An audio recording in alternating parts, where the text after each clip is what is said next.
باللئیم، کمینہ کمینے کا بیٹا ہوگا، زانی زانی کا بیٹا ہوگا، یہ فرق ختم ہو جائے گا۔ یقین کے ساتھ کوئی یہ نہیں کہہ سکے گا یہ فلاں کا بیٹا ہے۔ تو اب ذی بکر آج کل دیکھیں یورپ کے جو حالات ہیں، وہاں پر زنا کی بالکل اجازت دی جاتی ہے اور کثرت سے جو حرامی بچے پیدا ہوتے ہیں۔ تو سرکار نے فرمایا کہ قرب قیامت یہ کیفیت ہو جائے گی کہ ابن لکا ابن لکا، کمینہ کمینے کا بیٹا ہوگا، کسی کو یقین کے ساتھ نہیں کہہ سکیں گے ہم کہ یہ فلاں کا بیٹا ہے۔ تو فرمایا یہ نسب جو ہے، اس کا سلسلہ جو محفوظ ہے یہ ختم ہو جائے گا، اور ایک عورت جو ہے وہ کئی لوگوں کے ساتھ بدکاری کرائے گی، اور جو بیٹا پیدا ہوگا اس کے بارے میں یقین کیسے نہیں کہا جا سکتا کہ یہ فلاں کا بیٹا ہے۔ تو اب ذی وقار آج دیکھیں ایک قوم ہے جو مدعے کو جائز قرار دیتی ہے، اور ان کی جو اولاد ہوتی ہے ان کے والد کا ویسے بھی نکاح کسی کا ہوتا ہے، وہ پھر وہ شرف کوئی اور دیتا ہے۔ تو اللہ تعالیٰ ایسے برے عمل سے محفوظ رکھے۔ تو ہمارے نزدیک تو مدعا زنا ہے۔ تو اسی طرح جو آپ روئے زمین جتنے ممالک ہیں، یورپ ہو گئے، دوسرے ممالک، ان کے حالات پڑھ کر دیکھیں، اپنے ملک کے حالات جہاں اسلامی سلطنتیں ہیں وہاں پر دیکھیں کیا حالات ہو چکے ہیں۔ جو نبی کریم صلی اللہ علیہ وآلہ وسلم کا فرمان عالیشان ہے وہ پورا ہی ہو رہا ہے۔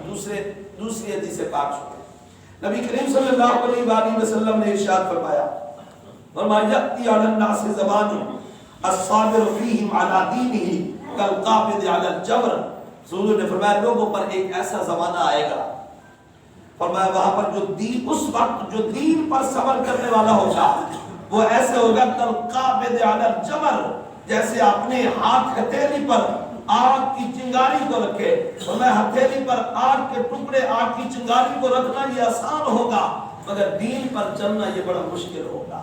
بعد دین داروں پر طنز کیا جاتا ہے، کسی کو اگر سمجھانے کی بات کی جائے تو وہ پتہ نہیں کیا کیا باتیں آگے کہہ دیتا ہے۔ تو نبی کریم صلی اللہ علیہ وآلہ وسلم نے جو کچھ فرمایا وہ سب چیزیں ہمارے سامنے ہیں۔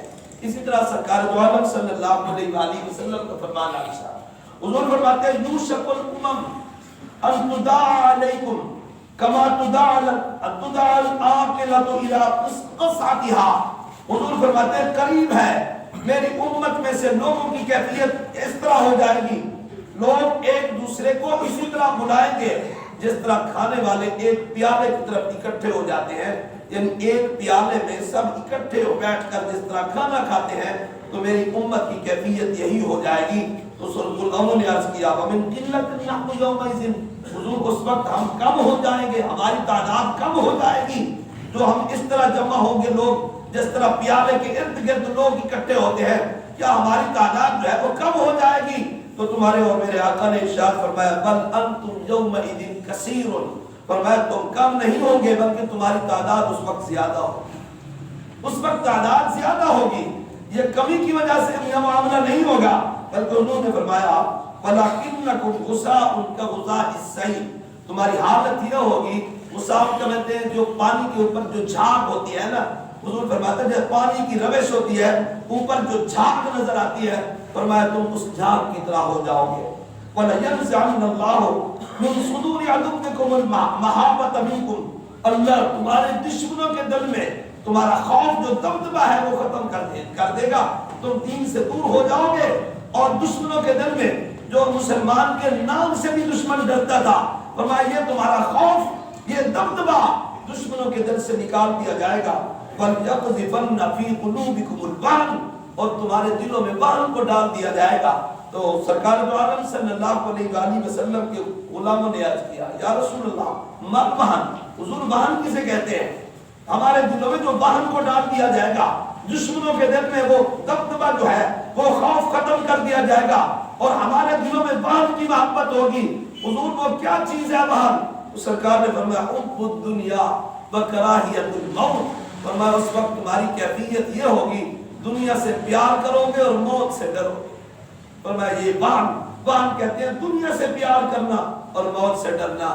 آج ہماری وہی کیفیت ہے، دنیا سے محبت کرتے ہیں ہم کہ پیسہ ہونا چاہیے، مال و دولت اکٹھی کرنے کے چکر میں رات دن ہم صرف کر رہے ہیں اور ہم موت سے ڈرتے ہیں۔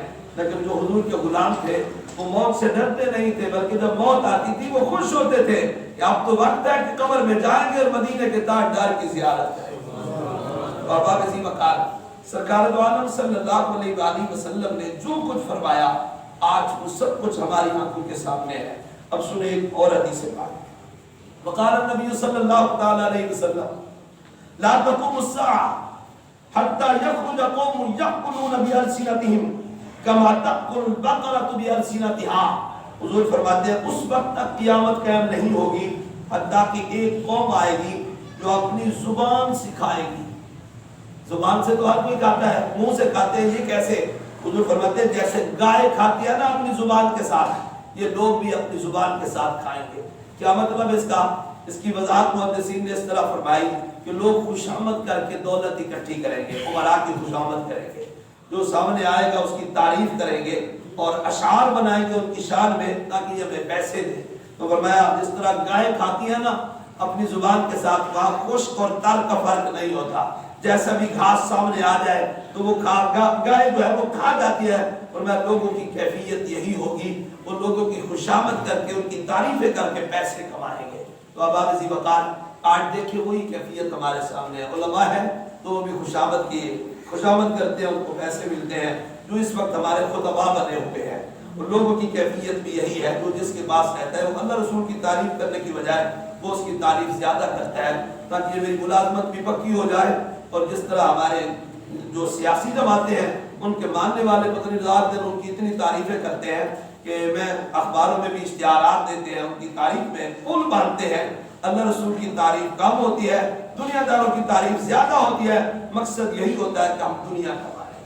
تو اب ذی وقار دعا کریں اللہ کریم اللہ رسول کے ذکر کی ہمیں توفیق دے, دنیا داروں کی خوشامد سے ہم سب کو محفوظ رکھے. اور اسی طرح نبی کریم صلی اللہ علیہ وآلہ وسلم کا فرمان, حضور فرماتے ہیں یأتی علی الناس زمان لا یبالی المرء ما اخذ منه امن الحلال ام من الحرام. اور حضور فرماتے ہیں لوگوں پر ایک زمانہ آئے گا بندہ کوئی پرواہ نہیں کرے گا جو حاصل کر رہا ہوگا حلال ہے یا حرام ہے. اور میں حلال اور حرام کی تمیز ختم ہو جائے گی. بندے جو ہے بس صرف کمانے کے چکر میں پڑ جائیں, یہ نہیں سوچیں گے ہمارے ذرائع جو آمدنی کے ہیں یہ جائز بھی ہیں یا ناجائز, بس وہ کہیں گے پیسہ اکٹھا ہونا چاہیے. وہ کیفیت بھی ہم سب کے سامنے ہے. اسی طرح سرکار دو عالم صلی اللہ علیہ وآلہ وسلم کا فرمان عالیشان, حضور فرماتے ہیں ان من اشراط الساعہ, حضور فرماتے ہیں قیامت کی نشانیوں میں سے ایک نشانی یہ بھی ہے, فرمایا ان یتدافع اہل المسجد لا یجدون اماما یصلی بهم. فرمایا مسجد میں لوگ اکٹھے ہو جائیں گے لیکن مقتدی تو ہوں گے, امام نہیں ملے گا. فرمایا ایک دوسرے کو کہیں گے تو نماز پڑھا دے, وہ کہے گا تو پڑھا دے. کوئی امام نظر نہیں آئے گا, لوگ مسجد میں ہوں گے, امامت کرنے کے لیے کوئی تیار نہیں ہوگا. کیوں؟ کہ لوگوں کو امامت کے مسائل بھی نہیں آتے. فرمایا ایک دوسرے کی طرف وہ بات کو بڑھائیں گے کہ وہ امامت کرائے, وہ کرائے. جماعت ہوگی مگر کسی میں یہ جرأت نہیں ہوگی, کوئی ہمت نہیں کرے گا کہ مصلی پر جا کر میں نماز پڑھا. تو اب ذی وقار آج کل تو اماموں کے ساتھ آپ کو بڑی دشمنی ہوتی ہے نا, بڑے ناراض رہتے ہیں آپ ان پر. تو یہ وقت بھی آنے والا ہے جب کوئی امام بھی نظر نہیں آئے. یہ حضور کا یہ فرمان پورا ہوگا. زمین و آسمان کا نظام تو تبدیل ہو سکتا ہے مگر میرے آقا کا فرمان عالیشان جھوٹا کبھی نہیں ہو سکتا.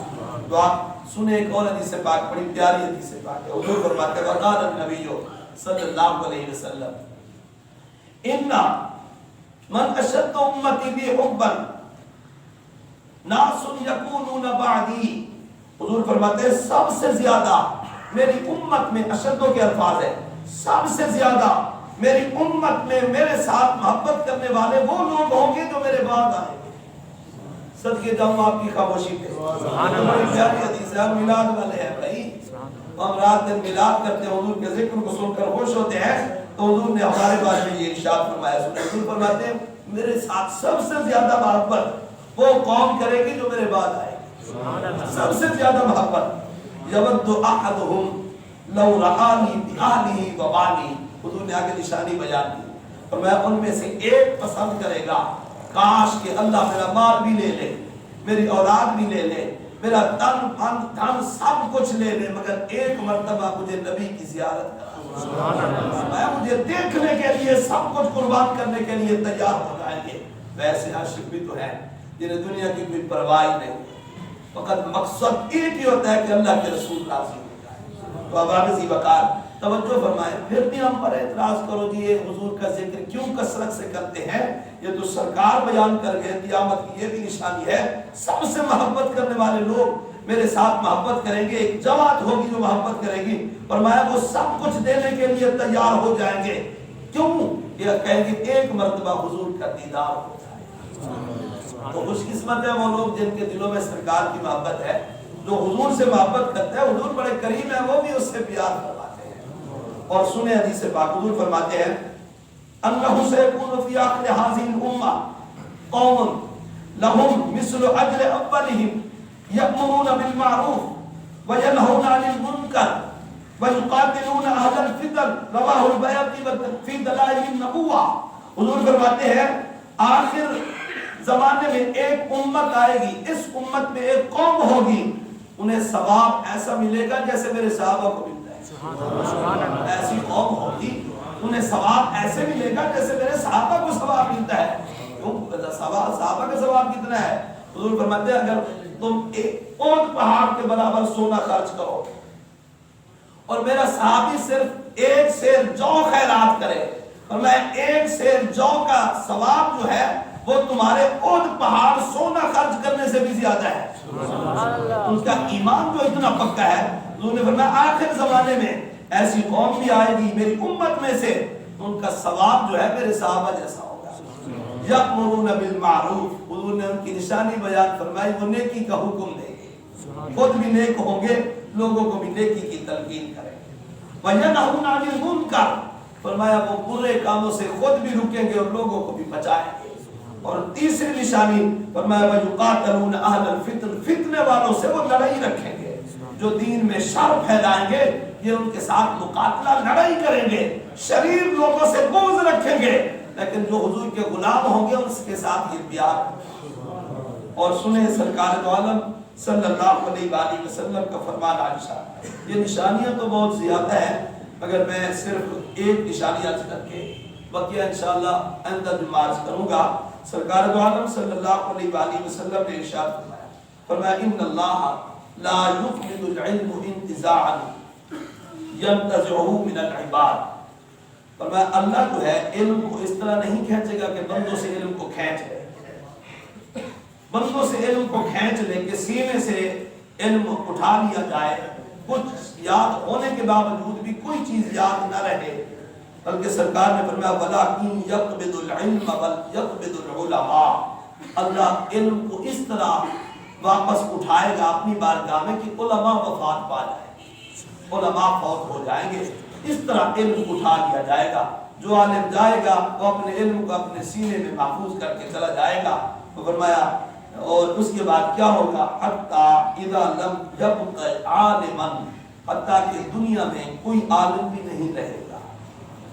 ایک وقت آنے والا ہے دنیا میں کوئی عالم بھی نہیں رہے گا، تو فرمایا لوگ پھر کیا کریں گے، اتخذ الناس رؤوسا، لوگ امیر بنا دیں گے ایسے لوگوں کو جو جہال، جو جاہل ہوں گے، جاہل کی جمع ہے جہال، جہال ہوں گے، حضور نے جاہل بھی نہیں فرمایا جہال ہوں گے، فرمایا لوگ اپنے سردار جاہلوں کو بنا دیں گے، پھر کیا ہوگا فسئلوا، ان سے پھر مسئلے پوچھیں گے، جو خود نہیں جانتا وہ کیا بتائے گا، فرمایا ایسے جاہل جو ہے وہ ان کے سردار بن جائیں گے، وہ عالم بن جائیں گے، لوگ ان سے فتوے پوچھیں گے، فرمایا فَافْتُوا بِغَيْرِ عِلْمٍ، وہ فتوہ دے دیں گے بغیر علم کے، انہیں پتہ ہی نہیں ہوگا، وہ فتوہ بتا دیں گے، وہ مسئلہ بتا دیں گے، فرمایا فَضَلُّوا وَأَضَلُّوا، وہ خود بھی گمراہ ہوں گے اور لوگوں کو بھی گمراہ کریں گے۔ آج وہ کیفیت ہم سب کے سامنے، ہم امام مسجد کو وقت کا عالم بتاتے ہیں، لیکن امام ائمہ کرام یہ تو بڑی سعادت ہے اگر امام بھی ہو اور عالم بھی ہو، لیکن یہ نہیں ہوتا کہ حافظ القرآن اور ناظرہ کا ہو امام تو بن جاتا ہے، ہم اس سے مسئلہ پوچھنا شروع کر دیتے ہیں۔